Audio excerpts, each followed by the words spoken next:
Hello folks at home, this is Talky blog number 43 from the Seaside Heights Office of Public Relations. You'll know that by the sign behind me.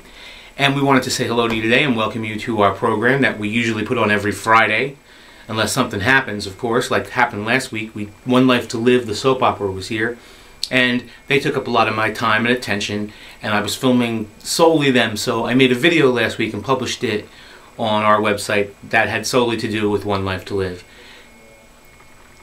When One Life to Live was here, they were great, and I learned a lot of things from watching the production of One Life to Live, including a lot about lighting and a lot about sound and a lot about just a bunch of different things that I never would have thought of before, but they're really a good group up there, and I learned quite a bit. So anyhow, Talky blog this week is a little different because Maria is not here. Maria is in Florida. So usually Maria runs my camera. This week I have to pull double duty and run the camera and run everything by myself. So bear with me. But things are going to be a little different this week.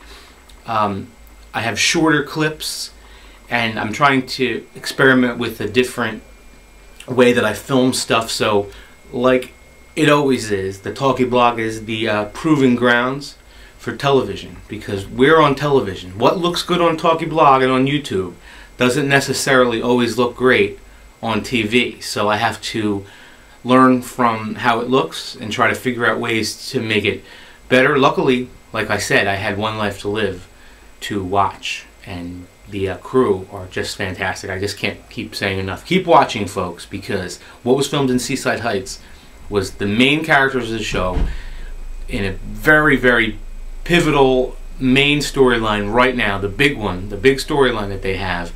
And I smell an Emmy, just so you know. I don't know, but anyhow, things are going to be a little bit shorter, and the whole thing is going to be shorter because we were supposed to have footage from that Joey Verderosa had gotten us off a tape, an old footage of Seaside from the 70s.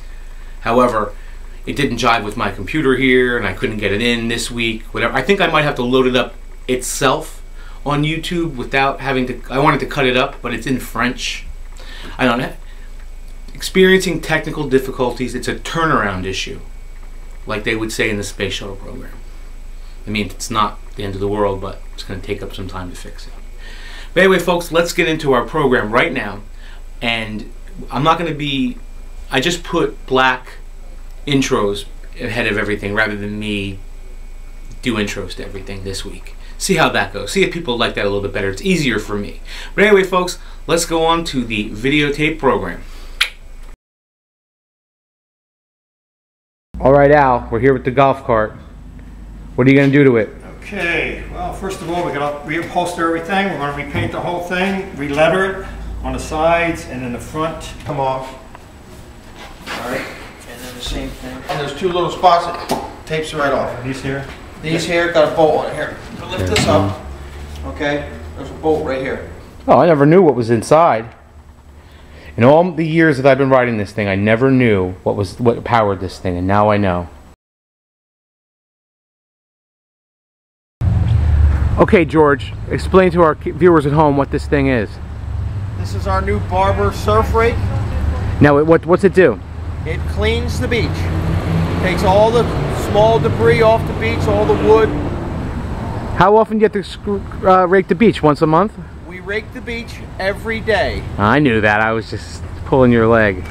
Here, explain to folks at home what it exactly does and like what are the pieces of it and stuff. Like I see some hydraulics. How does it work? Well, this machine comes down. It comes down into goes down into the beach.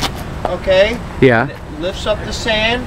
Okay, as this is rotating, okay, the tongs go down into the beach, lifts up all the debris, brings it up onto this conveyor belt, and deposits the debris in the back in the hopper.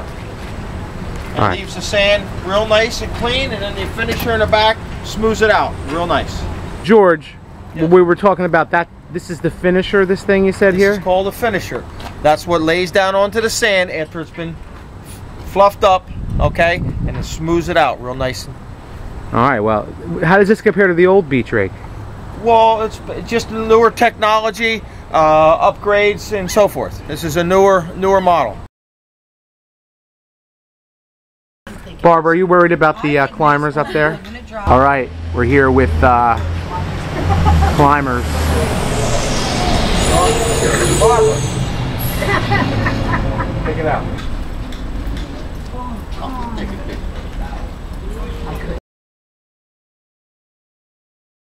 Hello friends, my name is Chaz-E of Chaz-E Entertainment, and I'll be doing a Mother's Day show here live at Seaside Heights on May 11th, 12 noon. The show is entitled Remembering the King, the Early Years. So please show your mother a great time, she'll never forget it, and I guarantee you a good time. Oh, beautiful. Thank you very much. Oh, anyway, tell us about these flowers here. What kind of flowers are they? Pansies. They're pansies? Yep. And you planted these here and where else? It's the only place so far.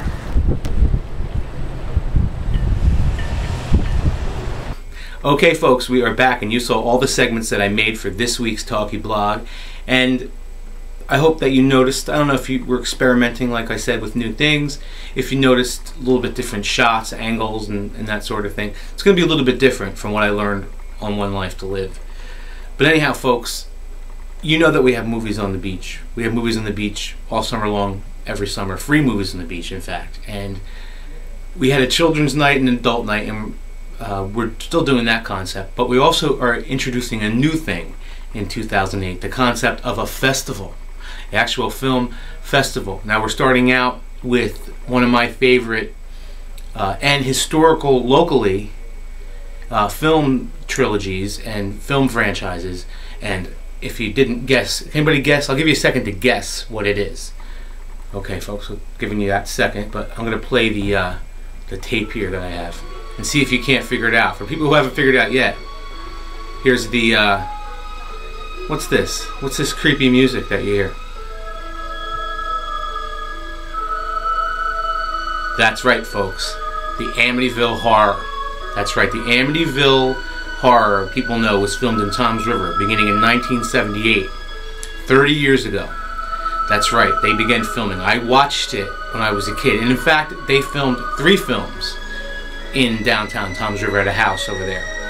And we're going to be showing all those films. They're the Amityville Horror, Amityville 2 The Possession, and Amityville 3D. That's the mother of all exploitation films from a horror film franchise. But anyway, folks, our Amityville Film Festival is going to be July 11th, Friday, on the beach, right at Herring Avenue. We're going to be showing all the films that I said, and we're going to be having a lot of fun things for folks to do.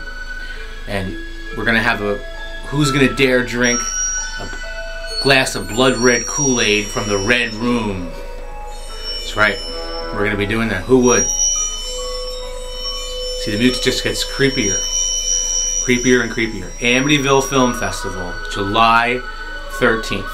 I'm sorry, July 11th. And the rain date is July 13th. I was just going to say that. I'm sorry. Friday, July 11th is the date, and Friday, July 13th is... Sunday, July 13th is the rain date. You see what's messing me up? The Amityville curse, people. That's right. Well, anyway, we'll see you next week, and hope you have a nice time in between then and now. Maria will be back next week, and we'll probably have a regular length Talky blog. So anyway, have a great week.